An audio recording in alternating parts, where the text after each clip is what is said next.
we can then convert a lot of our static data, textbooks and so on, into digital textbooks which are alive.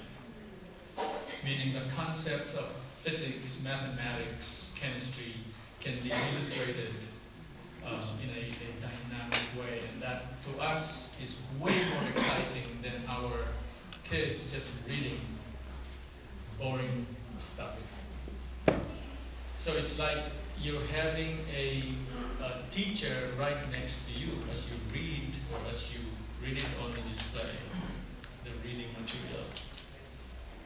And so we therefore made sure that we had adequate capability in the displays in the first instance, and so on. But if we can produce these digital materials, that is surely one of the best ways to excite the mind for our kids to go into science and math. We did further research. We went into how come kids are excited about games. We found out that very simply it's because it's moving, it's dynamic. The mind gets so creative right away. And so after that we said, all right, here's the proposal. It also turns out that the government, the Department of Education, already has this system called LRMDS. It's just a management software for educational content. So we will leave that alone because we have a lot of things to do. Or in places where there's no power, we designed an entire power system based on solar first, backed by batteries. So that, because we still have a lot of communities that don't have power, so we can just fill it in, properly done, and they have power right away. We are in alpha test right now, and some of the schools that we found, they actually don't plug from the grid anymore. And we asked them why. Sir, this power is cleaner. We distribute DC. And so we think now that that power system can become the cleaner of the grid power, so we can take out the batteries. But it's very cheap and so on. So that's one component. Communication. My wife and I started a program, a fellowship for professors to go to Berkeley one academic year. And we've been doing that. Two of the former fellows went back to teach, but they brought a few technologies. One of them is this long-distance Wi-Fi. So we're going to use in these areas 20 megabit Wi-Fi. Actually, they started to test, it could go up to 30 megabit now, long distance, up to 5 or 6 kilometers. Because there's a lot of remote areas. So we modified this, and that is the network we will use in those areas. In the cities, there's a little bit of an argument now going on with some of the science and technology guys. They have some ideas. I said, no, I want it uniform. Even in cities, we'll do a Wi-Fi overlay. But Sarah, what about noise and so on? Meaning because you're using the same frequency. No. Trust me, we'll put it high enough that there's no interference with Wi-Fi in the offices, in the buildings, and so on. This is because it's still cheap. If you tap the teleports, it will be very expensive because of traffic. This is all data, and data today in the US, it sustains voice. Revenues, I'm sure you have your service level agreements with the telcos, you know what I'm talking about. So this communication infrastructure is something that is unique to start with. We have second generation ideas, but we start with this more basic one. The alpha test results are very encouraging. Not only did we prove that the design works, but more importantly, we're getting feedback from the teachers now, how they want to teach, how they want to use this system. We're going into beta test trials towards the end of this year. What that means is that it is now the actual design, the look and feel, the form factor. In other words, assuming that this all works, we go straight into production next year. was there last week to review the progress, and I would say, except for the availability of some of the parts that we chose to use in the design. Oh, by the way, on the design, we used a lot of Filipino engineers with a little bit of help from Silicon Valley, of course. Some of the engineers that used to work for me, I said, hey, I need help here, why don't you go back there? Well, they don't go back there completely, they just travel back and forth. Some of my friends from Sun and other areas, a lot of their knowledge in line for it. So once we all put this together, then deployment happens, and just estimating the number of classrooms and kids or schools. Again, the government will be spending billions of equivalent dollars. This is the entire country, elementary schools and high schools, all interconnected with automation. When we release this, it'll probably be the first in the world. I gave a talk in DC for a program that was started by former State Secretary Clinton, leveraging the diaspora for diplomacy. And we were surprised they picked PhilDev as one of the 7 founders of that. So I gave a talk there and described some of the things that we were doing there. I mean, in the Philippines, and after the talk, other countries came over and asked me, how can they participate?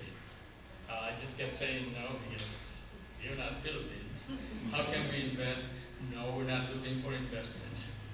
Okay, how can we be part of this? No, you're not a Filipino. But is that an indication that it is something that is important? Clearly it is important. Other countries will have to do the same thing. Is it an indication also that this is a one-off, meaning they have not seen this? Clearly for those people from South America, from Africa, and others who talk to me, they don't have that. Will they not have this? I'm sure once this is out, it can be copied. But that's fine, because the whole world will benefit. Philippines will be looked at as a pioneer. So PhilDev, are there other things that we're doing? We cannot announce it, but there are bigger programs now with outside, not the government. Some foreign entities have seen what PhilDev can do. Catherine's still, I think we are like a week away from getting funding for another complementary program to all the things we do. So it's like now the equivalent in philanthropy of foreign direct investment in the things that we are doing, except this is for, which is still along the lines of what we're working on. So there's a little bit of a multiplier effect, and of course we will exploit that to the limit. Because while the government is there willing to spend, it'd be nice to get other countries' aides who are willing to put in a lot of money, millions of dollars, to contribute to this. And luckily, one of the country's programs is 100% aligned to what PhilDev is doing. A lot of science, technology, leverage into entrepreneurship, innovation, and so on. So, STACK is our entrepreneurship arm, our meaning PhilDev, because we are very tied up with all of these things that we're working on. We need to get on with entrepreneurship also. And so there's a lot of course, the next step for PhilDev is to now have a lot of activity with STACK, but to the degree that STACK will continue what they do, that could be our vehicle for the creation of a lot of the different programs. This new program that has not yet been officially approved, that they told us that yes, it will be, will still center on the training side. We will bring in a lot of foreign experts, well, in this case, the country's experts, to help our entrepreneurs. And we are defining a lot of those, the the different expertise that in any new startup need. Product planning, how do you come up with product requirements? What are all the different, how do you create an operating plan? These are things that any entrepreneur has to go through to create a company. So that's the level, that's the layer that we will operate in, which is very complementary to Stack. Stack will discover the entrepreneurs, and then we can train those entrepreneurs, or even during the process of them discovering them, we'll set up a lot of these seminars. Now, going way back, the Philippines have always been curious about Silicon Valley. Trust me, this is the last piece. And a lot of us from the Valley, I'm not the only one that has this experience here, corporations, you know, they want you to talk to their executives, they ask a lot of questions about the Valley, how we do things. And after a few years of doing that, I said, this is a waste of time.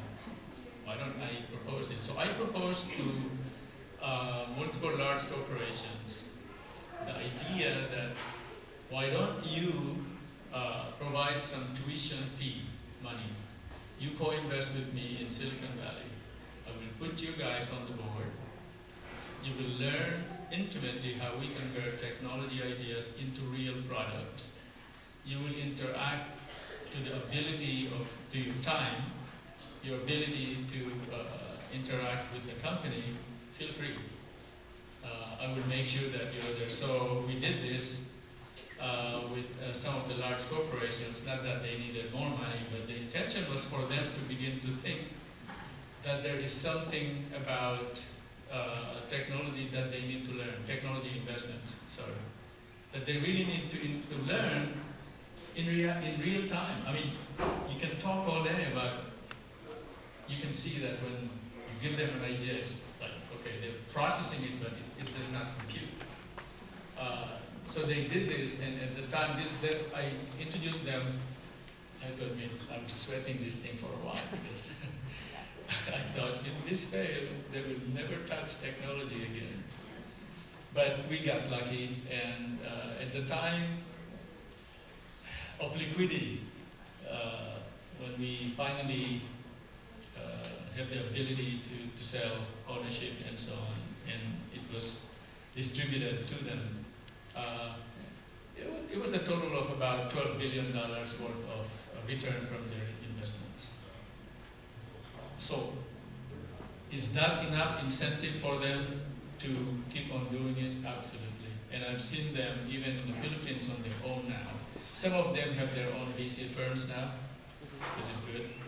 And I've seen some of these very, very conservative corporations begin to do some risky investments beyond the more traditional, safer investments there. So there's something about what Stack is doing here about being practical, embedding the guys in a lot of these activities right away, because there's nothing better than them participating. And I'm glad that I think there are people from the Philippines here who are actually participating. Thanks.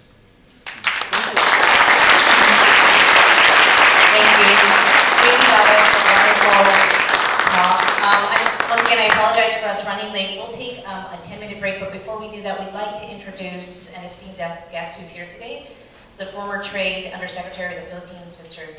Cristina Panilio.